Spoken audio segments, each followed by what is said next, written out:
Okay, welcome to a class on the difference between say, tell, speak and talk. And we need to do this, sorry guys, we need to have a class on say, tell, speak, talk, because I actually think this causes more mistakes in English than any other topic whatsoever.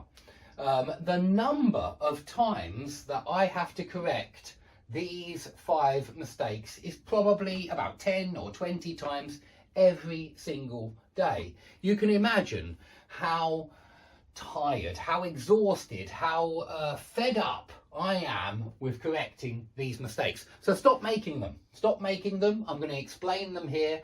Now, I actually have a lot of sympathy. I also learn another language, and believe me, I know how difficult it is to learn another language. I know it's a never-ending process. I know that you are never finished with learning a language. So let's get stuck in. You've got to understand this word, guys. And you've got to understand the number of different ways it can be used. And what you really got to remember, what you should notice, just looking at the board right now, and I'm going to make it really clear by drawing around it. After the verb tell, if you're not telling me the object, the direct object, the person that you told, I told Sally the time. I told the teacher that he was wrong. I told Philip to do his homework. I told my wife the news. I told the class about the difference between say and tell. I told my student how to understand this grammar. So if you're not putting a somebody in there right after tell, you are already probably, though not necessarily, probably mistaken. Okay, so that's the rule number 1, is that you put somebody in after the verb tell. Now, I did say there are exceptions as always, and what are the exceptions? Okay, you can tell a joke. You do, I hope, tell the truth. You don't, I hope, tell lies. You do sometimes tell stories. Yeah, maybe at night to your children, something like that. So these collocations, you do tell the difference between X and Y, and you do tell 2 twins apart. So these collocations, guys, are the only time when you can miss that somebody. It's the only time.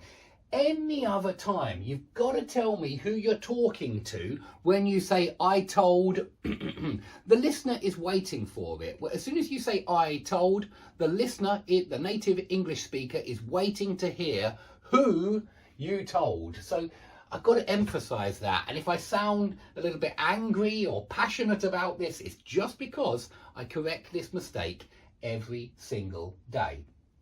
And all of my students know very well the difference between say and tell, but I suppose that it's a mistake which the student has been making for a very long time. It has become a fossilized mistake, a mistake that's very difficult to get rid of, but it is possible. So let's go further. Let's have a look at some examples. You can tell somebody, full stop, yeah? Have you already told him? Question mark. Yeah, have you already told him? That's fine. Yeah, he told me. Yeah, he didn't tell me. He didn't tell his wife. You know, you can just have tell somebody full stop. That is fine. That's good.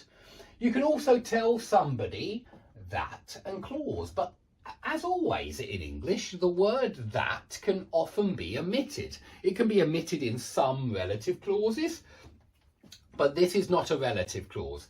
This is a noun clause. It's the object of tell. So this is a noun clause. It's not a relative clause, which is adjectival. But we can drop the that. Let me give you an example. He told me I was right, or he told me that I was right. Yeah? So that's how we use tell. And if you say he told that, you're wrong. And if you say he said me that instead of he told me that, you're wrong. So make sure you don't say either of those first 2, ever. Yeah, they're always wrong. He told me that, he told me that, or he said that is good. but not he told that. Okay, tell somebody to do something. We do use 2 plus infinitive with tell very, very often. So he told me to shut up. He told me to leave. He told me to give him some money. He told me to run to the shops, whatever. Okay, so you can tell somebody to do something when you give somebody an order, an instruction. Yeah, something to obey. Now, you can also tell somebody something. You can tell somebody a joke. You can tell somebody a story. You can tell your children a story. Yeah, you can tell, your children might tell you a lie. Yeah, so tell somebody some news, tell somebody a story, tell somebody a joke. That is certainly possible as well. And I must admit that with a joke and a story, you can even just tell a joke, tell a story. But that's the only